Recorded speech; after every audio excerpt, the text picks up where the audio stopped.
The night began innocently enough, a peaceful getaway to a charming, secluded Airbnb. But by the time the clock struck 3 a.m., I was running barefoot through the woods, my heart pounding with a silent figure chasing me in the dark. What started as a relaxing escape turned into a fight for my life. I had been feeling burnt out from work and desperately needed a change of scenery. The Airbnb I found online seemed perfect, cozy, isolated, and nestled in the woods, away from the chaos of the city. The listing promised tranquility, scenic views, and a chance to recharge. The host, Mark, had glowing reviews. He was described as attentive but not intrusive, and the photos of the cabin were stunning. When I arrived, everything seemed just as promised. The cabin was rustic but charming, with creaky wooden floors and a stone fireplace that looked like it had been plucked from a fairy tale. I spent the first day hiking the nearby trails and enjoying the serene beauty of the forest. As the sun set,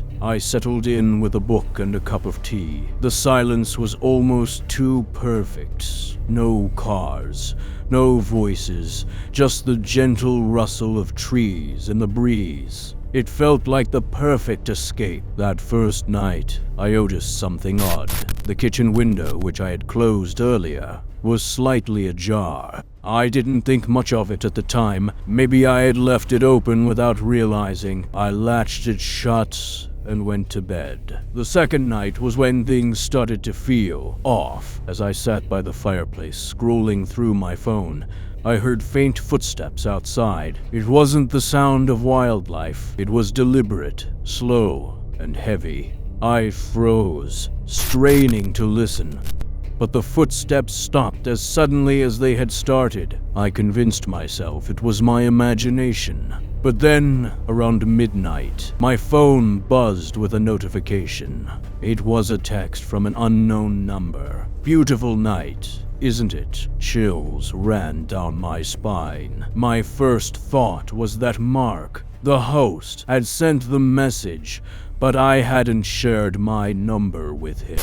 I brushed it off as a prank and went to bed, though I couldn't shake the feeling of being watched. The third night was when everything escalated. Around 2 a.m., I woke up to the sound of the front door creaking open. My heart raced as I sat up, straining to hear. The door had been locked. I was sure of it. I grabbed the nearest thing I could find, a heavy flashlight, and crept to the living room. The door was wide open, swinging gently in the wind. Outside, the forest was pitch black, illuminated only by the faint glow of the moon. I stepped out onto the porch, calling out, "Hello? Is anyone there?" Silence. As I turned to go back inside, my phone buzzed again. Another message from the unknown number. "You shouldn't have come out here alone." My stomach dropped. I ran back inside, locked the door, and checked every window to make sure they were secure. My hands were trembling. Who was sending these messages? How did they know where I was? The next few hours were a blur of terror. Every creak of the cabin made my heart leap. I debated calling the police, but hesitated. What would I even say? I didn't want to overreact, but I couldn't ignore the gnawing feeling that I wasn't alone. Then I heard it, a soft, deliberate tapping on the bedroom window. Slowly, I turned my head, dreading what I might see. The curtains were drawn, but the tapping continued, steady and rhythmic. Summoning every ounce of courage, I approached the window and pulled the curtain aside. Nothing, just the dark woods staring back at me. But as I started to turn away, I noticed something that made my blood run cold, a faint handprint on the glass, smeared and fresh. Panic set in. I grabbed my phone and dialed 911, but before the call could go through, the power went out, plunging the cabin into darkness. The only light came from my phone's screen, which now displayed another message. "I'm inside."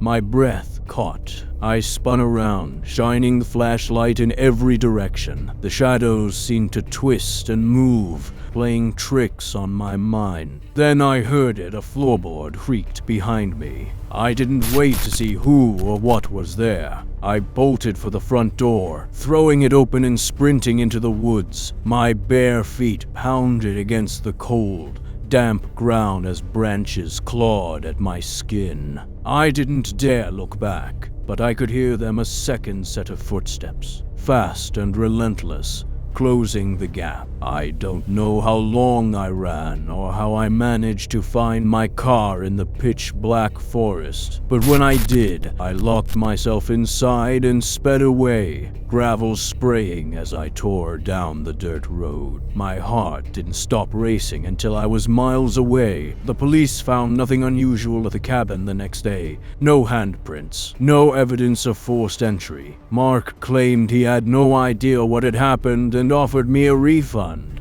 but I didn't care. I never wanted to go back. To this day, I still don't know who or what was stalking me that night, but one thing is certain: I'll never stay in an isolated Airbnb again. If you enjoyed this story and want to hear more chilling tales like this one, check out our next video, The Creepiest True Stories That Will Keep You Up at Night. Don't forget to like, subscribe, and turn on notifications so you don't miss any spine-tingling content. Stay safe out there.